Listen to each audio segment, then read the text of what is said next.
అతన్ని దావీదుని అభిషేకించాడు. తర్వాత దావీదు కొన్ని రోజుల తర్వాత గొర్రెల దగ్గరికి వెళ్ళి భోజనం టైంకి ఇంటికి వచ్చి భోజనం చేస్తూ ఉండగా భోజనం చేసిన తర్వాత వాళ్ళ నాన్న అన్నాడు, నువ్వు అన్నల దగ్గరికి వెళ్ళి ఈ ఆహార పదార్థాలు అన్నలు ఏం చేస్తున్నారో పరిశీలించి చూసిరా అన్నాడు. అప్పుడు దావీదు వెళ్ళి వాళ్ళ అన్నలు ఏం చేస్తున్నారో పరిశీలించి ఈ భోజన పదార్థాలు ఇష్టం ఉండగా ఇశ్రాయేలీయులకి ఫిలిష్తీయులకి యుద్ధం జరుగుతూ ఉంది. వాళ్ళకి వీళ్ళకి పడదు. అయితే ఫిలిష్తీయుల్లో పెద్ద గొలియాదు హైట్ 6 మూరల జానుడు. అయితే ఫిలిష్తీయుడు అంటాడు, మీలో ఎవరైనా నన్ను వచ్చి ఓడిస్తే అతనికి నేను మా దేశం మీ దేశం ఇశ్రాయేల్ దేశానికి బానిసలుగా ఉంటుంది. అదే మీరు గెలిస్తే మా దేశం మీకు బానిసలుగా ఉంటుంది అన్నాడు. అప్పుడు సౌలు రాజు ఊరంతా ప్రకటన పెంచాడు. ఏమనంటే గొలియాతుని జయించిన వారికి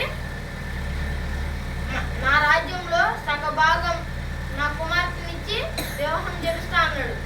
అప్పుడు దావీదు అక్కడికి వచ్చిన తర్వాత అప్పుడు గొలియాతు యెహోవా దేవుణ్ణి తిడుతూ ఉంటాడు. అప్పుడు దావీదుకి కోపం వచ్చి అతను నా దేవుణ్ణే అంటావా అని చెప్పి వచ్చి సౌలు రాజుతో నేను గొలియాతుని చంపుతా అన్నాడు. సర్లే వెళ్ళు అన్నాడు. అప్పుడు ఒక ఒడిసిలి అంటే క్యాట్ బేల్ తీసుకుని కొండ దగ్గర నున్న రాళ్ళు 5 రాళ్ళు తీసుకుని వాటిని ఒక్క రాయితో నా దేవుని పేరట నేను కొడుతున్నాను చెప్పి తిప్పి కొట్టాడు. కొడితే ముదుటిగాడ తగిలి దావీదు ముందు నుంచి కొడితే దేవుడు వెనకాల నుంచి తోసాడు. కొడితే వెనక పడతారుగా దేవుడు వెనకాల నుంచి తోస్తే ముందుకు పడ్డాడు. ముందుకు పడితే అంటాడు దావీదు గొలియాతు అంటాడు దావీదునే, సౌలా నేను కుక్క నవ్వుకున్నావా పిల్లవాడిని పంపించావు అంటాడు. అప్పుడు నా కత్తితో నిన్ను ఒక్క వేటకే చంపేస్తా ఉన్నాడు. దావీదు కత్తి దోణి అంత ఉంటుంది. దోణి అంటే కడవ, బోట్ అంత ఉంటుంది, పెద్ద బోట్ అంత ఉంటుంది. ఆ బోట్ దానెట్టి నరికేస్తా అంటాడు.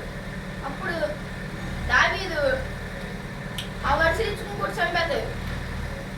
చంపేసిన తర్వాత అది ముందుకు పోయిన తర్వాత దావీదు ఇంతే ఉంటాడు కానీ ఆ కత్తి అంత పెద్ద కత్తిని ఎత్తి దాన్ని తలకాయ నరికేశాడు.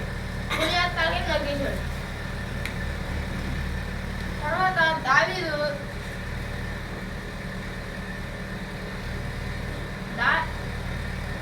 ఎక్కడి నుంచి వచ్చింది కంక్లూషన్ ఇవన్నీ చేయటానికి